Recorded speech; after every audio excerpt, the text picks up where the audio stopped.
Diálogo com as Sombras. Autoria de Hermínio Miranda. Item 2. Os desencarnados. Os orientadores. Sempre que um grupo de pessoas se reúne para o trabalho de natureza mediúnica, um grupo correspondente de espíritos se aproxima. Todos nós temos no mundo espiritual companheiros, amigos e guias, tanto quanto desafetos e obsessores em potencial ou em atividade. Teremos que aprender a trabalhar com ambos os grupos. Não vamos conviver apenas com aqueles que vêm para ajudar-nos, e nem seria esta a finalidade de um grupo que se prepara para a difícil tarefa da desobsessão. Além disso, não podemos esquecer-nos de que somos todos irmãos, apenas distribuídos em diferentes estágios evolutivos. Enquanto alguns se acham à nossa frente por terem caminhado um pouco mais do que nós, outros nos seguem um passo ou dois atrás. É da lei universal da fraternidade que todos se apoiem mutuamente para chegarem à paz interior, que é o reino de Deus em cada qual. Falemos primeiro dos irmãos que vêm nos ajudar a servir. É sempre um momento de emoção a primeira reunião mediúnica de um grupo.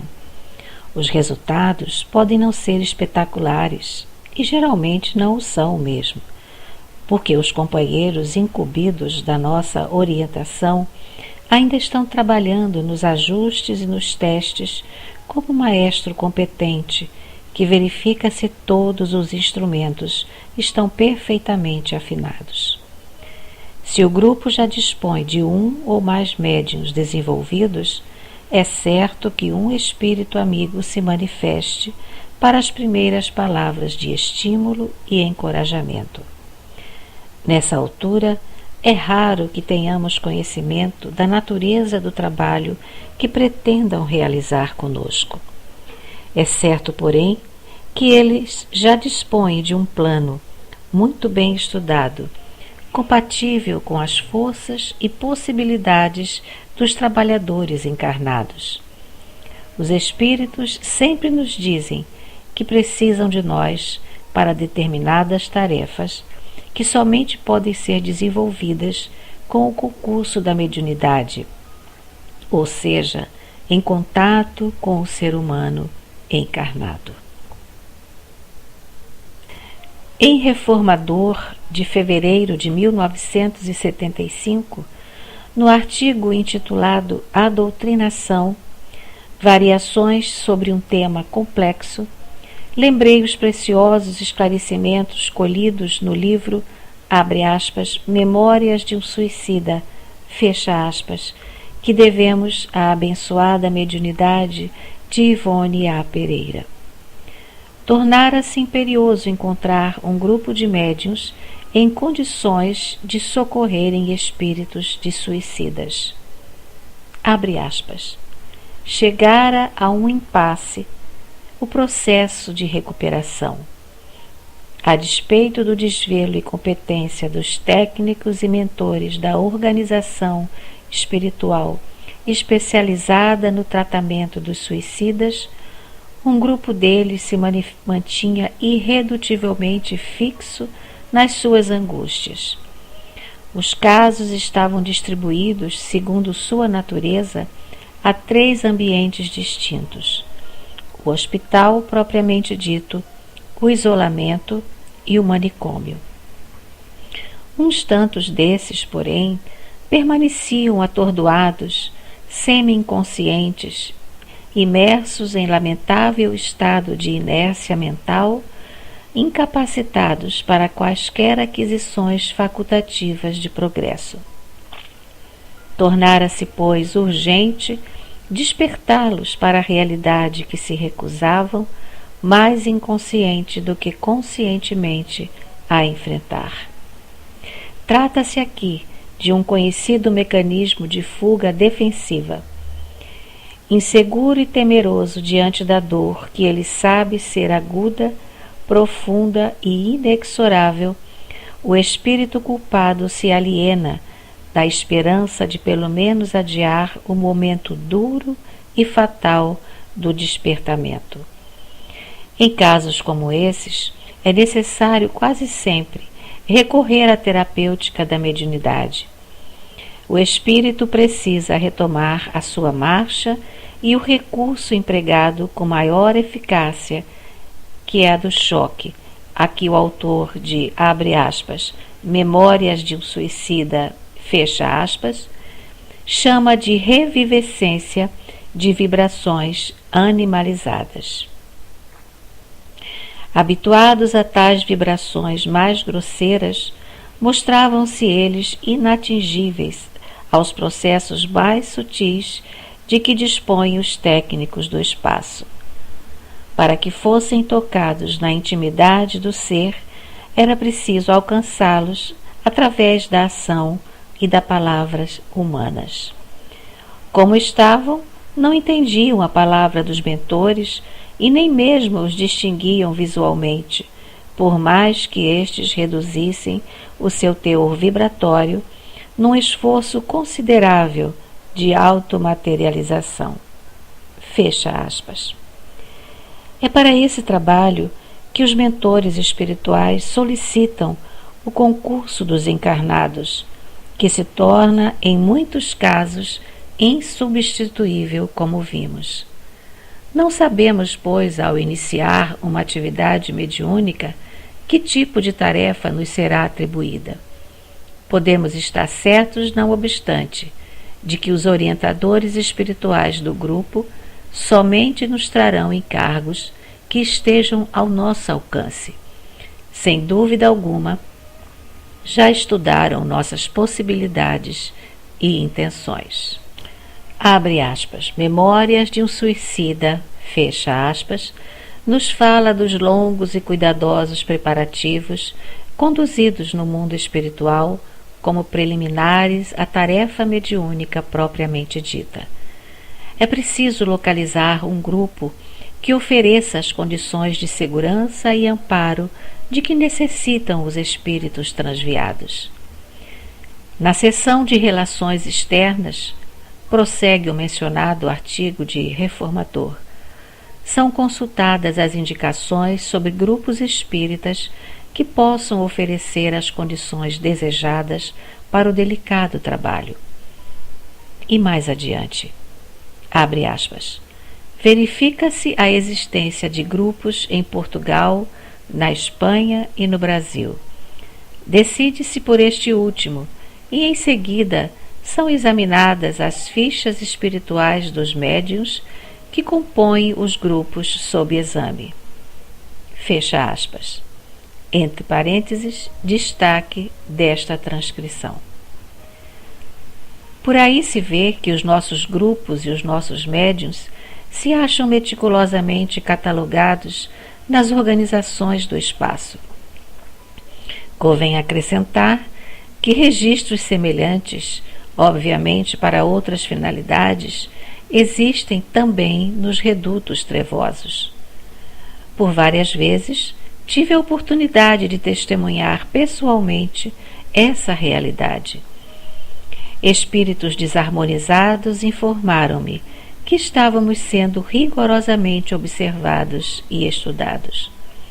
Nossos menores gestos e palavras eram como que filmados e gravados para exame e debate mais tarde nas cúpulas administrativas do mundo das sombras, a fim de melhor nos conhecerem e poderem planejar a estratégia a ser usada contra nós.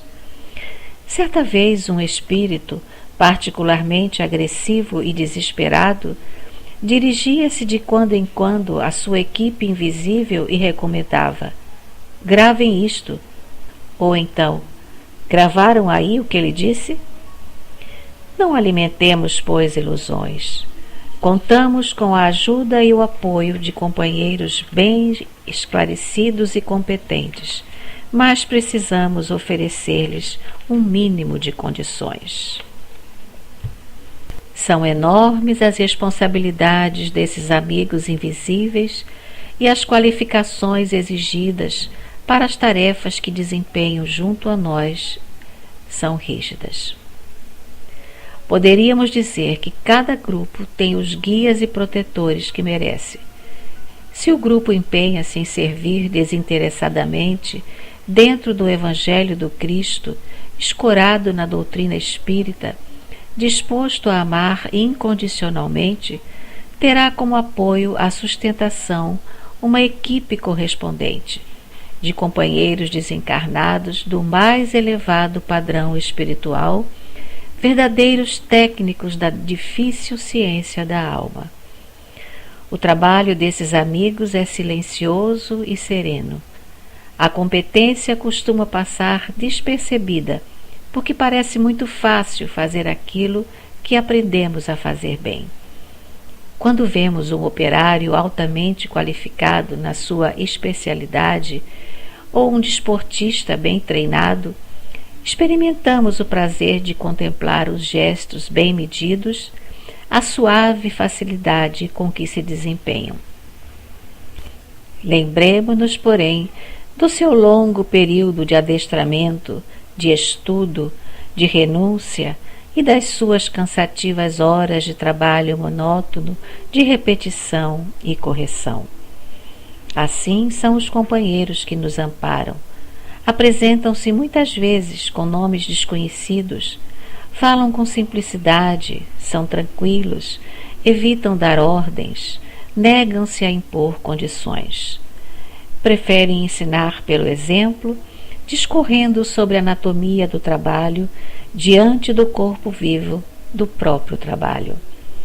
São modestos e humildes, mas revestem-se de autoridade.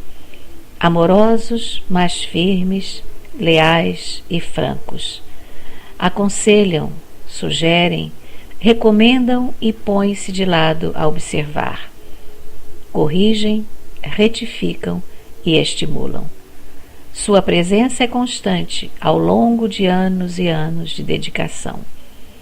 Ligados emocionalmente a nós, às vezes de antigas experiências reencarnatórias, trazem-nos a ajuda anônima de que precisamos para dar mais um passo à frente. Voltam sob seus passos para estender-nos a mão, a fim de que, a nosso turno, possamos ajudar aqueles que se acham caídos pelos caminhos. Inspiram-nos através da intuição, acompanham-nos até mesmo no desenrolar de nossas tarefas humanas.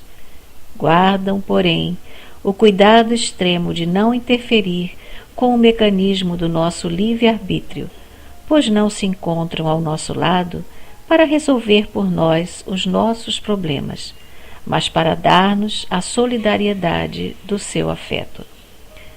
Mesmo no trabalho específico do grupo, interferem o mínimo possível, pois sabem muito bem que o espírito desajustado precisa de ser abordado e tratado de um ponto de vista ainda bem humano.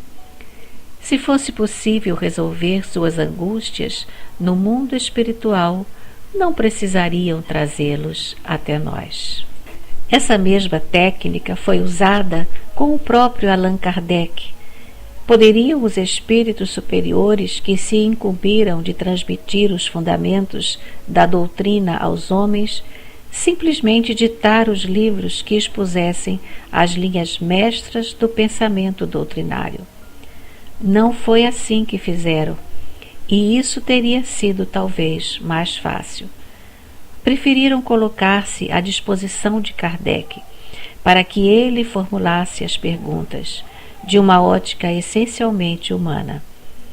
Os ensinamentos destinavam-se aos homens, e caberia aos homens, portanto, colocar as questões de seu próprio ponto de vista, de forma que as respostas viessem já acomodadas às estruturas do pensamento do ser encarnado.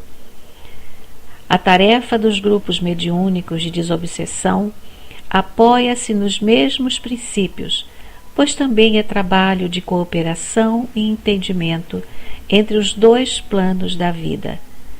Os benfeitores espirituais não vão ditar um breviário de instruções minuciosas. É preciso que fique margem suficiente para a iniciativa de cada um, para o exercício do livre-arbítrio, para que tenhamos o mérito dos acertos, tanto quanto a responsabilidade pelos erros cometidos. Em suma, os espíritos não nos tomam pela mão, mas não deixam de apontar-nos o caminho e seguir-nos amorosamente. Não desejam de forma alguma que nos tornemos dependentes deles para qualquer passo que tenhamos de dar. Dificilmente nos dizem o que fazer ante duas ou mais alternativas. Devemos ou não acolher um companheiro que se propõe a trabalhar conosco? Devemos ou não excluir outro que não está se entrosando? São problemas nossos e temos que resolvê-los dentro do contexto humano, segundo nosso entendimento e bom senso. A função dos orientadores espirituais mais responsáveis não é ditar normas. Mesmo com relação à essência do trabalho, limitam-se a aconselhar e sugerir, mas não impõem a sua vontade. E se insistimos em seguir pelas trilhas que nos afastam do roteiro da verdade e da segurança, não nos faltarão com suas advertências amigas, mas nos deixarão palmilhar os caminhos da nossa preferência. Só que por esses atalhos não poderemos continuar contando com o mesmo tipo de apoio e sustentação. Haverão de nos seguir à distância, amorosos e apreensivos, mas respeitando nossas decisões, mesmo erradas. Jamais nos recomendam ritos especiais, nem nos obrigam a fórmulas dogmáticas rígidas e insubstituíveis, como preces exclusivas ou símbolos místicos e vestimentas características. Nada temos contra os grupos que seguem tais recomendações sob orientação de seus companheiros desencarnados.